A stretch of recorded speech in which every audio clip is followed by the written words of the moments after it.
Guys, welcome to my YouTube channel. I hope you all are doing well and आपकी अच्छी तैयारी चल रही होगी। लास्ट सेशन में मैंने आपको हिस्ट्री बिहाइंड द बुद्धा के बारे में बताया था। आज मैं आप लोगों से ओरिजिन ऑफ बुद्धिज्म के बारे में डिस्कस करूंगी। तो सबसे पहले जानो कि बुद्धिज्म क्या है। तो बुद्धिज्म वर्ल्ड का सबसे टॉप 4 रिलीजन में से एक माना जाता है। ठीक है, इनका ओरिजिनेशन कहाँ हुआ? तो इंडिया में हुआ। कब? 6th सेंचुरी में। 6th सेंचुरी में ये काफ़ी फेमस रहा, टॉप पे रहा ये धर्म। देखो, बुद्धिज्म में बेसिकली क्या है?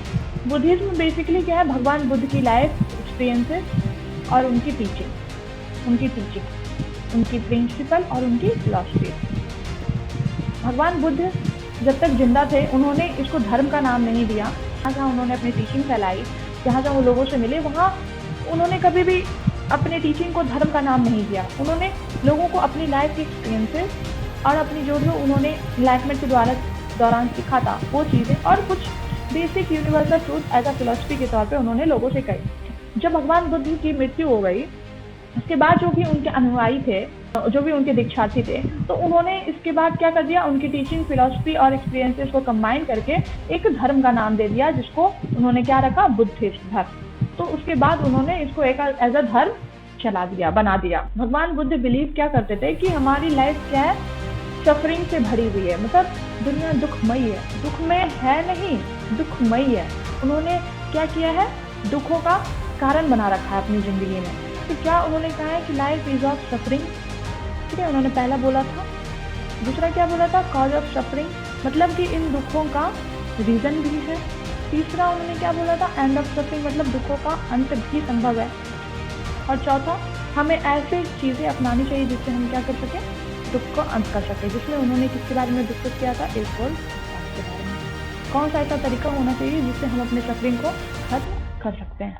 ठीक है, तो बेसिकली उन्होंने कुछ ऐसे प्रिंसिपल और ऐसे टीचिंग्स दिए जो काफ़ी लोगों को इन्फ्लुएंस किए 6th सेंचुरी BC में। अब हम देखते हैं कि 6th सेंचुरी में ये कैसे ये धर्म फेमस हुआ और फिर उसके बाद वर्ल्ड वाइड स्प्रेड हुआ। इसके पीछे बहुत सारे रीज़न है। देखो, 6th सेंचुरी एक ऐसा टाइम था, ऐसा गोल्डन फेज एंशिएंट टाइम का माना जाता है, जिसमें बहुत लगातार चेंजेस हो रही थी। ठीक है, लगातार क्या होने लगे थे? जनपद बनने लगे थे, फिर महाजनपद बनने लगे थे। उसके बाद क्या हो गया था? एग्रीकल्चर सरप्लस हो गया था। उसके बाद क्या हो गया था? सोसाइटी 4 भागों में बट गई थी, जिसमें क्या क्या थे? ब्राह्मण, क्षत्रिय, वैश्य और चौथा शूद्र। ठीक है, मतलब ब्राह्मण वो लोग होते थे जो ज्ञान बांटते थे, टीचिंग देते थे, और जो भी धर्म से रिलेटेड हो या पूजा पाठ हो, वो सारे काम ब्राह्मण करवाते थे। दूसरा क्षत्रिय, जो राजकाज संभालना इनका काम था। तीसरा क्या था? वैश्य, जो व्यापारी लोग होते थे, और शूद्र जो कि स्लेव होते थे। इनका काम क्या होता था? आगे के तीनों वर्ण को स्लेवरी प्रोवाइड करना। ठीक है, अब देखो, इन सब चीज़ों से क्या हो गया था ना? क्राइम्स बढ़ गए थे। उस टाइम क्राइम्स बढ़ गए थे। स्लेव के साथ बहुत ही ज़्यादा प्रताड़ना हो रहा था। इनको हमेशा नीचा माना जाता था। इनको हमेशा गांव से बाहर रखा जाता था। इनको खाने नहीं दिया जाता था। इनसे काम बहुत सारे करवाए जाते थे। इनकी क्या होती थी? नीलामी होती थी। इनको बहुत, अगर काम ये ढंग से नहीं करे तो इनको मारा जाता था। बहुत सारी चीज़ें, बहुत प्रताड़ना इनके साथ हो रहा था। वैश्य के साथ क्या हो रहा था? जब क्षत्रिय राजा कोई भी बड़ा अनुष्ठान करता था, तो उनको क्या चाहिए होता था? उनको राशि चाहिए होता था, मतलब मनी चाहिए होता था, लैंड चाहिए होता था, बड़ा उनको एनिमल चाहिए होता था सैक्रिफाइस करने के लिए। तो ये क्या करते थे? वैश्य पे प्रेशर बनाते थे। इस वजह से वैश्य लोग बहुत ही खपाते, क्योंकि ये जो भी कमाते थे, इनकी आधी 50% क्या करना पड़ जाता था इनको? क्षत्रिय मतलब राजा को, अपने राज्य को टैक्स पे करना पड़ता था। उस समय 50% था, 50% से भी ज़्यादा टैक्स इनको दें। इस वजह से वैसे लोग काफ़ी परेशान हो गए थे। इनको अपना लैंड देना पड़ता था, क्योंकि कोई भी अनुष्ठान होता था तो राजा सीधा कह देता था कि जो भी व्यापारी लोग आएंगे उनको अपना लैंड देना पड़ेगा, एनिमल देना पड़ेगा, मतलब एज अ गिफ्ट के तौर पे वो राजा को ऑफर करेंगे अनुष्ठान में। राजकाज सब कुछ संभाल रहे हैं, तो ये ऊपर फर्स्ट प्रायोरिटी में रहेंगे। ब्राह्मण कहते थे कि हम ज्ञान बांटते हैं, इस वजह से हम रहेंगे। इस तरीके की चीजें चल रही थी लगातार। एग्रीकल्चर सरप्लस हो गया था, जिस वजह से क्या जरूरत थी? एनिमल की रिक्वायरमेंट बढ़ गई थी। उसके एग्रीकल्चर सरप्लस होने की वजह से ही कौन सा फॉर्म आया? स्लेव फॉर्म, वैश्य फॉर्म। मतलब चीजें लगातार चेंज हो रही थी, आपस में एक दूसरे से जुड़ के बदलती जा रही थी। तो क्राइम इस वजह से बढ़ गया था। आप कहोगे वोमेन किस कैटेगरी में आती थी? तो वोमेन को हमेशा किस कैटेगरी में रखा गया था? उस टाइम शूद्र के कैटेगरी में। इन्हें ना पढ़ाया जाता था, ना लिखाया जाता था, इनके साथ वैसा ही बिहेव होता था जैसा स्लेव के साथ होता था। देखो, वुमेन को स्लेव कैटेगरी में रखने का एक बहुत बड़ा रीजन था। उस समय क्या हो रहे थे, पॉलिटिकल चेंजेस आ रहे थे, लगातार क्या हो रही थी, पॉलिटिकल चेंजेस। राजाएं अपनी पावर को बढ़ाने के लिए वुमेन का इस्तेमाल करते थे। अब आप बोलोगे कि कैसे? राजा अपना पावर बढ़ाने के लिए, अपना एरिया बढ़ाने के लिए अपनी बेटी का अपनी बेटी का या फिर दूसरे की बेटी से वो शादी करते थे। हाँ, एक एक नहीं, दो दो नहीं, बहुत बहुत शादियां कर लेते थे राजा लोग। इस तरीके से क्या होता था, वुमेन का इस्तेमाल होता था। कैसे? एक राजा दूसरे राजा से संबंध बनाने के लिए वुमेन का इस्तेमाल करते थे। या तो वो खुद शादी करते थे, या अपने पुत्रों का शादी करवाते थे, अपने पुत्री का दूसरे राजा से या उनके बेटों से शादी करवाते थे, ताकि राजा में रिलेशनशिप बने और उनकी पावर और उनकी एरिया बढ़ जाए। अब आपस में संबंधी है तो एक दूसरे का ही साथ देंगे, एट एनी कॉस्ट एक दूसरे का ही साथ देंगे। तो पावर वगैरह बढ़ाने के लिए इस तरीके की चीजें चल रही थी। तो वुमेन को अगर पढ़ाया जाता, लिखाया जाता, तो वो क्या हो जाती, फ्री हो जाती। फिर वो क्या होते थे, अपने हिसाब से डिसाइड करती। पहले क्या होता था, एक फ्रीडम दिया गया था, वुमेन का स्वयंवर होता था, फिर बाद में उसको भी खत्म कर दिया गया। फिर आफ्टर वैदिक सोसाइटी वो चीजें हटा दी गई, फिर उन्हें फोर्सिवली शादी करवाते थे लोग अपनी एरिया और अपनी पावर बढ़ाने के। तो ये सारी चीजें उस समय लोग बहुत ही ज्यादा क्या हो गए थे, परेशान हो गए थे। तो उसी टाइम क्या हो रहा था, भगवान बुद्ध की टीचिंग काफी स्प्रेड हो रही थी। भगवान बुद्ध का क्या था, नॉन वायलेंस। पहला टर्म उनका क्या था, नॉन वायलेंस। नॉन वायलेंस की वजह से क्या हो गया, एनिमल के सेक्रीफाइसेस खत्म हो गई या कम हो गई। खत्म तो नहीं हुई, कम हो गई, क्योंकि एनिमल का डिमांड बढ़ रहा था। इस वजह से लोगों को चाहिए था, एग्रीकल्चर सरप्लस था, एनिमल की जरूरत थी। बट वैदिक सोसाइटी की वजह से एनिमल का सेक्रीफाइस लगातार किया जा रहा था। तो भगवान बुद्ध ने क्या बताया था, अहिंसा। अहिंसा मतलब आपको किसी से भी हिंसा नहीं रखना है, चाहे वो आप ह्यूमन हो चाहे एनिमल हो, सबके साथ आपको अच्छे से रहना है।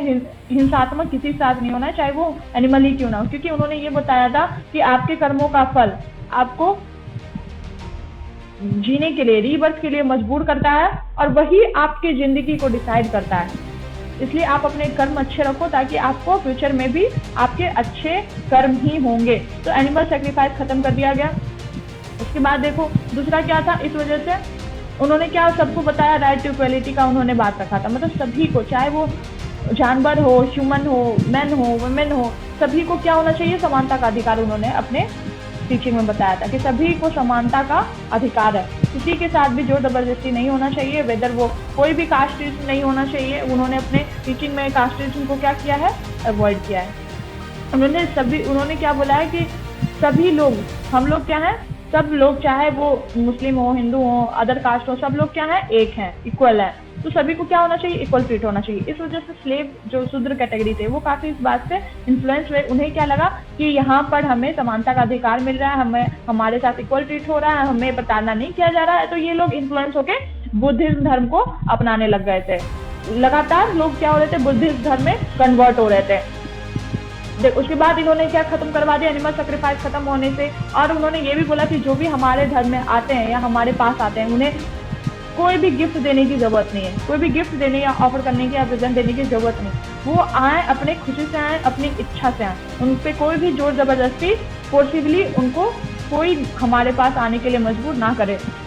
उन्होंने ये बोला था। इस वजह से वैसे लोग काफी खुश हुए उनसे, मतलब इन्फ्लुएंस हो गए उनकी टीचिंग से। उन्होंने सोचा यहाँ पर अगर हम जाते हैं तो हमारा क्या होगा, हमें कोई भी गिफ्ट देने की जरूरत नहीं है, हमें कोई फोर्स नहीं कर रहा है कि आप ये काम करो, ये हम फ्री हैं कुछ भी करने के लिए, हमें पूरी फ्रीडम मिल रही है ताकि हम भी अपना कुछ गेन कर सके। तो इस वजह से वेस्ट का इनको काफी सपोर्ट मिला था, वेस्ट कैटेगरी का। ये लोग वेस्ट लोग ही क्या करवाए थे, मॉन्क के लिए, बुद्धिस्ट मॉन्क के लिए बड़े बड़े मोनेस्ट्रीज बनवाए थे, उन्हें खाना प्रोवाइड करवाते थे, सारी चीजें वैसे लोग इनको काफी सपोर्ट किए थे। इस वजह से भी ये धर्म बहुत ही ज्यादा तेजी से ग्रो किया। उसके बाद उन्होंने क्या बताया कि जो भी उनके पास आएंगे वो बेगर के तौर पे रहेंगे, मतलब लोगों से अपना पेट पालने के लिए या अपना भूख मिटाने के लिए वो लोगों से भिक्षा मांगेंगे, उन्होंने ये बोला था।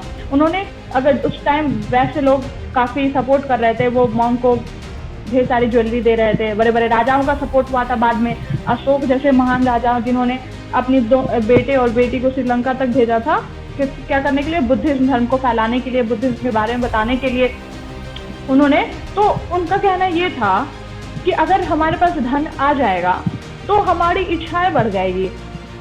अगर हमारे पास वेल्थ आ जाएगा, धन संपत्ति आ जाएगा, तो हमारे अंदर और भी ज़्यादा डिज़ायर आ जाएगा, हम चाहेंगे कि हम और गेन करें, हम और गेन, हमारी सेटिस्फैक्शन ही खत्म नहीं होगी, तो ओवरऑल हम क्या होंगे, सफरिंग में रहेंगे। तो इसलिए उन्होंने अपनी टीचिंग में क्या कहा था, लोगों को क्या होना चाहिए, भिक्षार्थी होना चाहिए। हम इससे क्या होता है, हमारी डिजायरनेस खत्म होती है, उस वजह से हमारी सफरिंग खत्म होती है।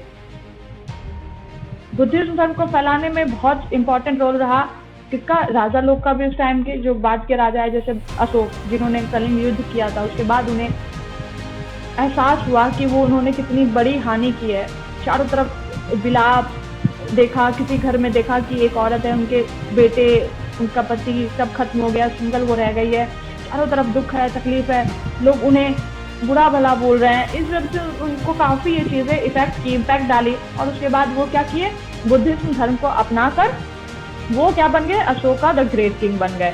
बुद्धिज्म धर्म अपना गए। उन्होंने सबसे पहले क्या कर दिया, नॉन वायलेंस, कि हमें अब कोई भी लड़ाई नहीं करनी है। दूसरा उन्होंने क्या बोला, उन्होंने कहा कि एनिमल सेक्रीफाइसेस अब नहीं होगी। तीसरा उन्होंने क्या बोल दिया, सभी को समान अधिकार मिलेंगे, सभी को इक्वल राइट है, किसी के साथ भी दुर्व्यवहार नहीं किया जाएगा। तो ये सब चीजें, उसके बाद उन्होंने क्या किया, बुद्धिज्म टीचिंग को फैलाने के लिए बहुत सारे बड़े बड़े पिलर्स बनवाए, उस पर उन्होंने बुद्धिज्म की टीचिंग को क्या कर दिया, खुदवा दिया। इसी से हमें पता चलता है कि अशोका द ग्रेट वो काफी इन्फ्लुएंस हुए, उन्होंने काफी सपोर्ट किया बुद्धिज्म धर्म को, और वो उन्हें ये भी बताया है कि उन्होंने ये भी अपने एक पिलर में दिया है कि उन्होंने अपने एक बेटे और एक बेटी को श्रीलंका भी भेजा है, किसके लिए, बुद्धिज्म धर्म को स्प्रेड करने के लिए। तो इस तरीके से बुद्धिज्म धर्म काफी फेमस हुआ, उन्हें बड़े बड़े राजाओं का सपोर्ट मिला, वैश्य का सपोर्ट मिला, लोग काफी इन्फ्लुएंस हो गए। वैदिक सोसाइटी का जो भी ट्रेडिशन था उसका लोगों को क्या मिल गया, एक सब्स्टिट्यूट मिल गया, जिसमें वो अच्छे से खुशी से रह सकते थे, उनके साथ कोई दुर्व्यवहार नहीं किया जाता था, उनकी इच्छाओं का मान रखा जाता था, सभी के साथ इक्वल ट्रीट किया जाता था। तो ये सब रीजन हुआ जिस वजह से बुद्धिज्म धर्म का काफी फैलाव हुआ। अब देखो, अब ये कहोगे कि वुमेन का क्या हुआ।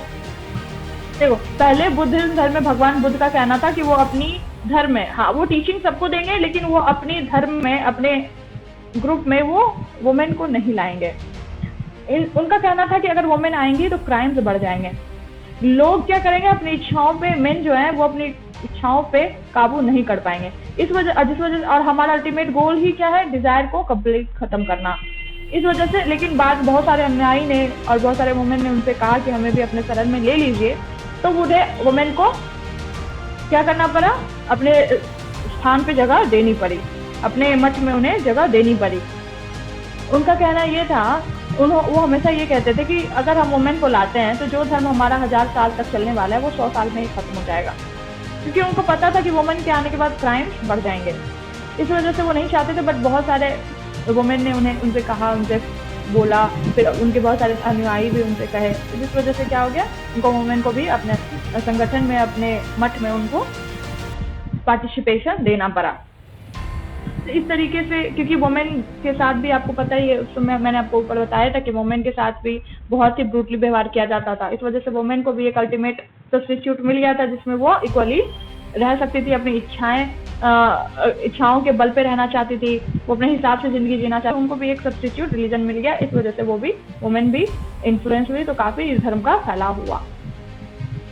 आई होप आप लोगों को चीजें समझ आई हो, मैंने पूरी कोशिश की है समझाने की आप लोगों को। अगर कोई भी क्वेरीज रह गई हो तो आप कमेंट बॉक्स में मुझसे जरूर पूछना, मैं आपकी क्वेरी को जरूर सॉल्व करूंगी। थोड़ी बहुत अगर मिस्टेक हुई हो या कुछ कॉन्सेप्ट छूट गया हो या कुछ गलत हो गया हो तो वो भी आप कमेंट में मुझसे कह सकते हो, मैं उसको सॉल्व करूंगी। मुझे मोटिवेशन मिलेगा कि हाँ चलो मैं कुछ सही कर रही हूँ या मैंने यहाँ गलत किया या कुछ, तो उसको मैं सुधारूंगी। अगर वीडियो अच्छी लगे तो लाइक करना, शेयर करना और हाँ सब्सक्राइब जरूर करना। ठीक है, चलो आज के इतना ही, थैंक यू।